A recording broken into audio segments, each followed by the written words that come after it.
on passe maintenant au journal des sports avec Florent Rodeau qui nous a rejoint. Bonsoir Florent. Bonsoir Ashrène. Après une folle soirée de Ligue des Champions hier, je crois qu'il vous a fait beaucoup de peine. Ne pleurez pas. Place à la Ligue Europa ce jeudi, l'Olympique lyonnais recevait les Italiens de l'AS Rome. Ouais, des Lyonnais renversants ce soir à Rennes. Succès 4-2 des hommes de Bruno Genesio. Tout commence bien avec un but précoce de Diakaby, le défenseur central. Mais cela se gâte ensuite. L'AS Roma marque par 2 fois par l'intermédiaire de Salah et Fazio.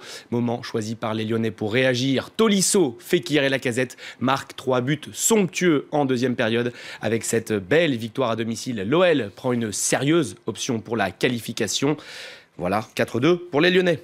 Et les Anglais de Manchester United se déplaçaient, eux, sur la pelouse des Russes du FC Rostov. Un match nul, 1 partout entre les deux équipes. L'ouverture du score pour les Mancuniens est signée Mkhitaryan, l'Arménien, sur un bon service de Zlatan Ibrahimovic. La réponse des Russes intervient à la 52e, une réalisation de Boukarov. 1 partout, donc Manchester United en position favorable donc avant le match retour de jeudi prochain. Dans les autres matchs de la soirée, Anderlecht s'impose 1-0 sur la pelouse de l'Apoel Nicosie.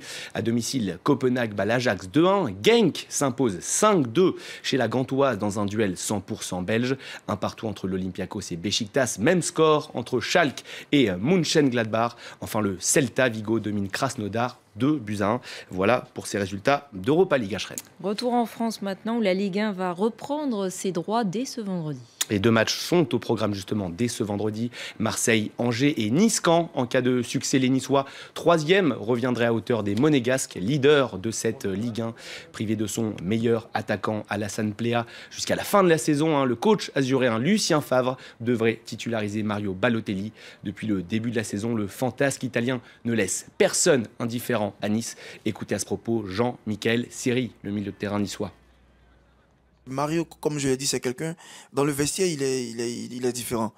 Tu peux pas savoir comment est-ce qu'il sera dans le match. Donc c'est différent de le cerner. Il peut être de bonne humeur dans le vestiaire et sur le terrain, il va avoir un comportement qui va nous mettre en difficulté. Donc c'est un peu difficile de le cerner, mais après c'est quelqu'un de sympa. Du cyclisme maintenant avec la 5e étape du Paris-Nice au programme ce jeudi, 199 km à parcourir. Oui, Ashrène, une 5e étape entre Quincy en Beaujolais et Bourg de péage. Dès le début de l'étape, 6 hommes tentent de s'échapper. Ils comptent jusqu'à 7 minutes 30 d'avance au kilomètre 50. Des échappés repris malheureusement pour eux à 12 km de l'arrivée. La victoire se joue donc au sprint. Et à ce jeu-là, c'est André Greipel qui coupe la ligne en premier. L'Allemand s'impose devant le Français Arnaud Démare et le Hollandais Dylan Groenewegen. Vainqueur du contre-la-montre hier, Julian Alaphilippe a souffert ce jeudi. Il conserve néanmoins son maillot jaune de leader. 33 secondes d'avance devant son compatriote Tony Galopin. 3e place sur le podium pour l'Espagnol Gorka Izaguirre. Et on va parler surf maintenant. Le 29 avril prochain auront lieu les XXL Big Waves Awards, une cérémonie à laquelle participera la Française Justine Dupont qui était avec vous tout à l'heure. Voilà, la Française fait même figure de favorite pour ce contest. Elle devrait être élue meilleure surfeuse de l'année. Il faut dire que la native de Bordeaux a signé la plus belle performance de ces derniers mois en surfant une vague de près de 30 mètres de haut. Vous avez bien entendu, 30 mètres de haut. C'était à Nazaré, au Portugal, le paradis des surfeurs. Vous l'avez dit, elle était un peu plus tôt sur notre plateau. Elle nous parle de cette cérémonie et de sa préparation au quotidien. Écoutez la Française. On verra. Après, déjà, je suis nommée, donc j'y serai sûrement présente.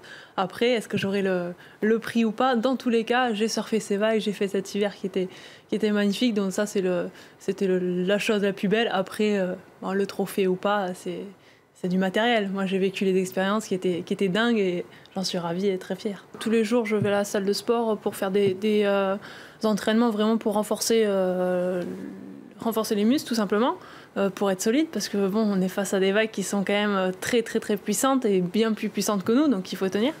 Et beaucoup d'apnée aussi, des entraînements d'apnée 2-3 fois par semaine. Et voilà, après du yoga, de l'étirement, fitness en général, aller courir et pratiquer, passer du temps dans l'océan. Merci beaucoup Florence. Merci à vous, pour ce point sur l'actualité sportive. C'est l'heure à présent.